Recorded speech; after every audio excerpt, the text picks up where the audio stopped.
Hey, how's it going? This is Justin Gilman with Quantum Leads, and today I'll be walking through your digital marketing attack plan to show you how you can turn your business into a lead generation machine and really generate some revenue for your business month over month. Now, if you take a look at the top here, we're looking at Colorado Springs Roofing, which generates about 1,000 searches every single month. Now, obviously, there's a lot more searches out there when you take into account other search terms like roof installation, roof repair, roofing near me. But for the sake of this video, we are just going to be focusing in on this one keyword and showing you how you can turn these 1,000 searches a month into revenue for your business. So let's take a look at your website and start there.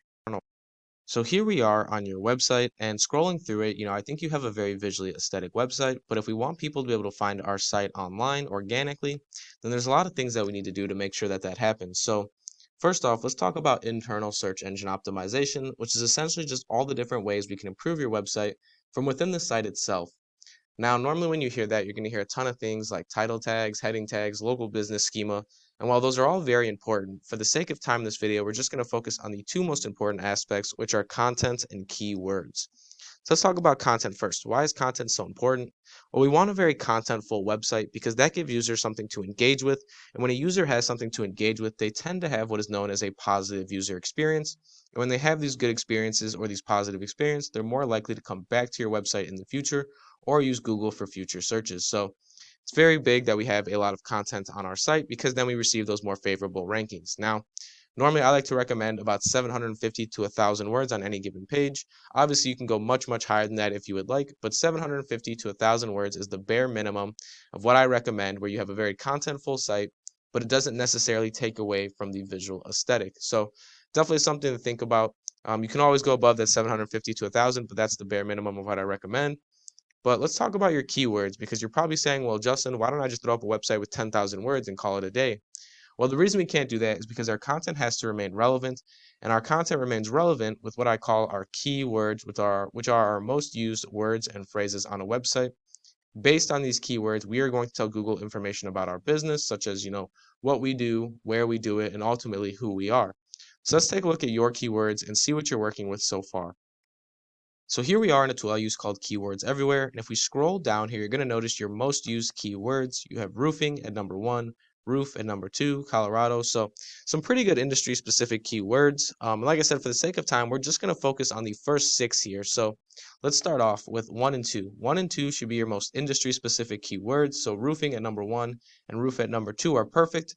Normally, number 1, like I said, very industry specific. And number 2, I always recommend some sort of complement to that first keyword. So for instance, if you do more residential jobs, you might want the keyword home at number 2. Or if you're trying to target a specific keyword like repair or installation, that's something we'd want at 2 as well. But roof is perfect. Now, number 3 and number 4, I recommend putting your location in there. Now, Colorado is a location. However, we want Colorado Springs specifically because the whole state of Colorado is a pretty wide area. And by giving Google a more kind of niche down area, or a more specific area, it ultimately helps them drive more local traffic to our website. So we're going to want Colorado Springs at 3 and Colorado at 4. And then lastly, number 5 and 6, we're going to want our brand in there. The reason we want our brand in there is because, yes, people are going to look for our website through Colorado Springs Roofing or roofing services in Colorado Springs. However, we're also going to get people who look for our website directly by the name. And when that happens, in order to appear for those searches, we have to put our brand in our main keywords. Obviously, you have it a little bit further up, but like I said, we want to bump that down to 5 and 6 to prioritize those other keywords while still touching on our brand. So just a quick overview again. 1 and 2, industry-specific keywords. 3 and 4, location-based keywords. And 5 and 6, we want our branding-based keywords. Now let's take a look at one of your competitors and see what they're doing as far as content and keywords go. We have Divine Roofing, which ranks on the first page organically for roofing services in the Colorado Springs area. And let's see why. So if we scroll down here, we're going to notice that they have a very, very contentful website. And that's something that we want to go in and either match them or really go above and beyond and really beat them in that aspect of SEO. That way we really have, all of our ends tied. But like I said, you can't just rank with content. So we'll need to make sure that this content remains relevant. So let's take a look at their keywords and see what they're using so far. So we're back to Keywords Everywhere, and if we scroll down here, we're going to take a look at their most used keywords. Roofing at number 1, then roof, so very similar in what you guys have there. Then they have Colorado Springs. It broke it up into 2 words, however, it was supposed to be 1. You'll see that it's put down here again. Then they have commercial, residential, so it starts to fall off a little bit, or there's some variations of different keywords. So what I would recommend is using this list as well as the suggestions I gave you to create the strongest keywords list possible. And if you combine the two, you should be able to create a pretty sturdy list there, or a pretty solid list of keywords.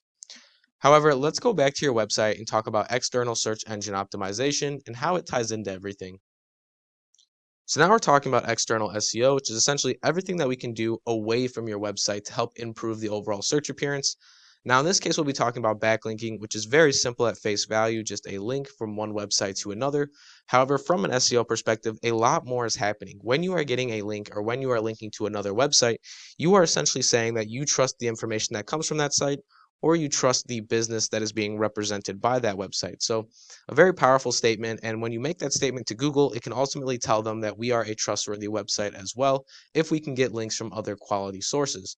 Now, the biggest word to pick up on is quality, because just like we can tell Google that we are a trustworthy business, we can also tell them that we are a harmful or spammy website by getting links from bad or harmful sites. So really want to focus in on the quality of our links so that that doesn't happen, because that'll ultimately drop our rankings in a very negative fashion. So let's take a look at your overall link structure and see what you've been working with so far. So here we are in Ahrefs, and you'll see you currently have a 35 UR, a 26 DR, which generates you about 842 users every single month and about $2,600 worth of traffic value. Now, let's break down these metrics a little bit further so you can understand what they mean. UR stands for URL rating, and what that is the individual power that goes to a single web page. So in this case, we would just be talking about your home page. Whereas DR stands for domain rating, and what that is the power that goes through your entire website. So we want to focus in on both metrics and create the strongest metric possible for both, along with our internal SEO structure, to get the most value out of our business, or I should say our business's website. Which takes me to our next stat, which is traffic value. Now, traffic value is a stat that assesses the amount of buyer intent of each user based on the keyword that they come from. So, to give you an example, somebody looking for roofs doesn't carry as much buyer intent as somebody looking for roof repair or roof installation. Now, the reason that is that somebody looking for roofs could be looking for a picture of a roof. Maybe they're looking for an article about a roof. We don't necessarily know. Whereas somebody looking for roof repair or roof installation, 9 times out of 10 is looking for a service to buy or purchase. So ultimately, they carry a lot more buyer intent or traffic value. Now, obviously, you can make a lot more money off this traffic because 1 or 2 roofing jobs is worth more than that. But ultimately, that is what the traffic value is assessed at on Ahrefs. So let's take a look at some of your competitors and see what they're doing as far as these external metrics go.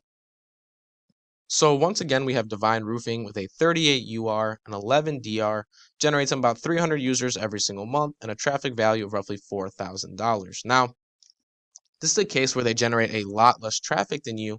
However, they're able to get a lot more value out of it because their internal SEO matches their external SEO, whereas you have a strong external SEO structure, which your internal SEO structure doesn't necessarily match. And like I said, we want the best of both to create the most traffic value, and you're going to see that even more as we work down the line here. So we have Total Roofing Company with a 29 UR, a 19 DR, about 400 users every single month, and about $8,000 worth of traffic value. Then we have AmeriPro Roofing with an 11 UR, a 27 DR, about 250 users, and $5,000 worth of value. So all these sites are very similar to yours. However, their internal and external SEO structures are really matched up, and you're seeing how much value it's really generating for them. So like I said, a clear correlation between the two. Well, let's go back to Google and take a look at the Google search engine results page and talk about the Google Map Pack for a second.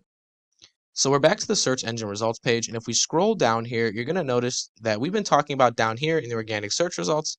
However, we also have this map pack here, and this map pack is called the Google Map Pack, and it's essentially very important because it gives our business a second place that we can win on Google. We could win down below like I talked about, or we can win in the map pack, and if we can do both, we essentially guarantee that 1,000 people see our business first every single month before looking at another competitor. So very, very, very important and a lot of value here. But in order to get in the map pack, we first have to, verify our business via postcard with Google, which is 100% free to do. Next, in order to rank in the map pack, we have to adhere to the different factors that Google's looking for. Number one being that we filled out their form to 100%. The reason I say 100% is because the more information you give them about your business, the more reputable your business looks. Number two is a strong organic rank, which is why SEO is so important, because not only does it affect down below, but it also affects the map pack. And number three, what they're looking for is citations. Now, citations are all the different places your business's name, address, and phone number are listed online. Some popular citations are things like Yelp, Yellow Pages, Facebook, Instagram. All those are different citations you can give for your business, and they all help with the Google Map Pack. So let's take a look at how many citations each of these companies has and determine how many you'll need to really go in and start ranking. So here we are in Whitespark, and as you'll see, we have Premier Roofing Company with 27 citations, Divine Roofing with 24, and lastly, Rampart Roofing with 47. Now, normally I recommend that we double the biggest amount in here. So if there's 47 citations, we are going to need 94 citations to really go in and start outranking them along with our internal and external SEO factors. And that's really going to help us build some traffic and some value for your business and really bring in that revenue month over month. Now, once again, that's all I really have for you in this video. My name is Justin Gilman with Quantum Leads. I'd love to set up a meeting with you guys to talk about anything that wasn't mentioned in this video, or even to talk about any questions that you had about this video. So feel free to click the button at the bottom of our email to set up that meeting. And once again, I hope this was very educational, and thank you for watching.